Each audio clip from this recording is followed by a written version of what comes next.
New NASA nuclear rocket plan aims to get to Mars in just 45 days. The bimodal nuclear thermal rocket could theoretically take humans to Mars in less than 2 months, according to what NASA says. We live in an era of renewed space exploration where multiple agencies are planning to send astronauts to the moon in the coming years, and this will be followed in the next decade with crewed missions to Mars by NASA and China, who may be joined by other nations before long.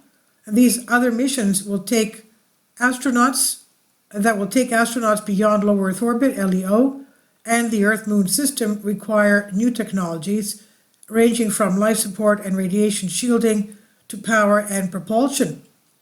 And when it comes to the latter, nuclear thermal and nuclear electric propulsion, NTP-NEP, is a top contender. NASA and the Soviet space program spent decades researching nuclear propulsion during the space race. A few years ago, NASA reignited its nuclear program for the purpose of developing bimodal nuclear propulsion, a two-part system consisting of NTP and NEP element that could enable transits to Mars in 100 days. The part of the NASA Innovation Advanced Concepts NIAC program for 2023, NASA selected a nuclear concept for Phase 1 development. This new class of bimodal nuclear propulsion system uses a wave rotor topping cycle and could reduce transit times to Mars to just 45 days.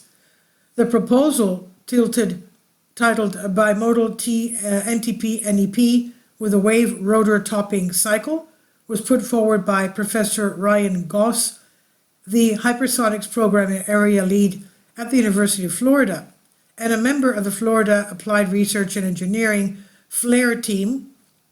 Goss' proposal is one of 14 selected by the NAIC this year for Phase 1 development, which includes a US $12,500 grant to assist in maturing the technology and methods involved.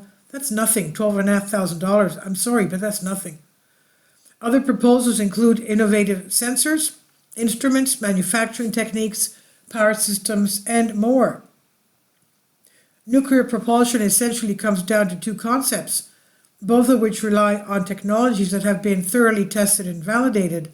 For nuclear thermal propulsion, NTP, the cycle consists of a nuclear reactor heating liquid hydrogen, LH2, propellant, turning it into ionized hydrogen gas plasma, that is then channeled through nozzles to generate thrust.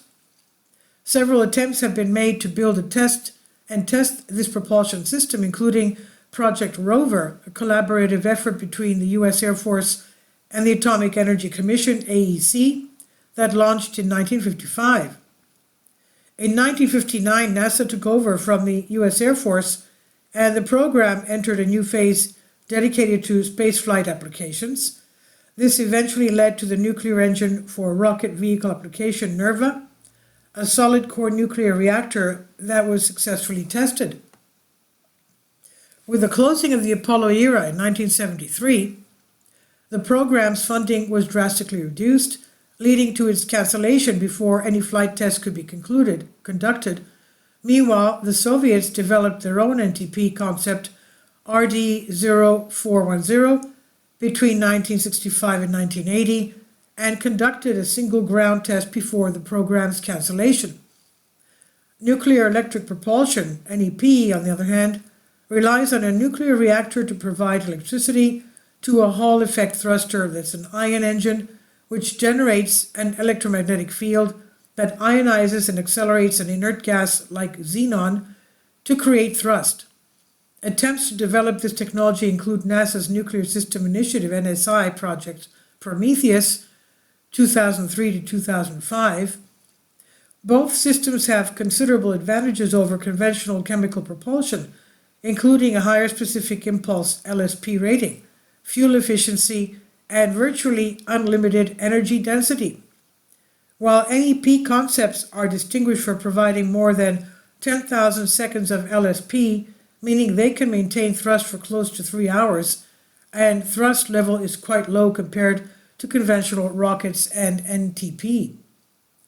The need for An electric power source, says Gauss, also raises the issue of heat rejection in space, where thermal energy conversion is 30 to 40% under ideal circumstances. And while NTP-NERVA designs are the preferred method for crewed missions to Mars and beyond, this method also has issues providing adequate initial and final mass fractions for high delta-V missions. And this is why proposals that include both propulsion methods bimodal are favored, as they would combine the advantages of both. Gauss's proposed calls for a bimodal design based on a solid core NERVA reactor that would provide a specific impulse LSP of 900 seconds, twice the current performance of chemical rockets. Gauss' proposed cycle also includes a pressure wave supercharger, or wave rotor WR, a technology used in internal combustion engines that harnesses the pressure waves produced by reaction to compress intake air. When paired with NTP engines, the WR would use pressure created by the reactor's heating of the LH2 fuel to compress the reaction to a mass further, and as Gauss promises, this will deliver thrust levels compared to that of the NERVA class NTP concept, but with an LSP of 1,400 to 2,000 seconds. When paired with NEP cycles, said Gauss, thrust levels are enhanced even further. A transit of 45 days, that's 6.5 weeks, would reduce the overall mission time to months instead of years, and this would significantly reduce the major risks associated with missions to Mars, including radiation exposure, the time spent in microgravity, and related health concerns.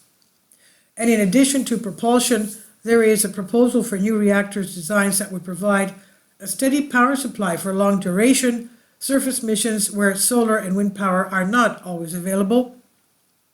Explains examples including NASA's kilopower reactor using Stirling technology, CRUSTY for short, and the hybrid fission reactor selected for Phase 1 development by NASA and AIC 2023 selection.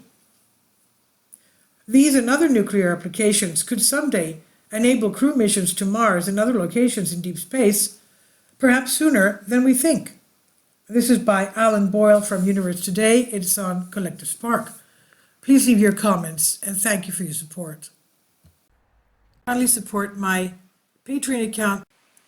The daily posts are 5 videos daily, and they are totally different from what I have on my YouTube channel. Thank you so much for your support and that you find all my content so interesting. You'll find the Patreon account details in the description box below.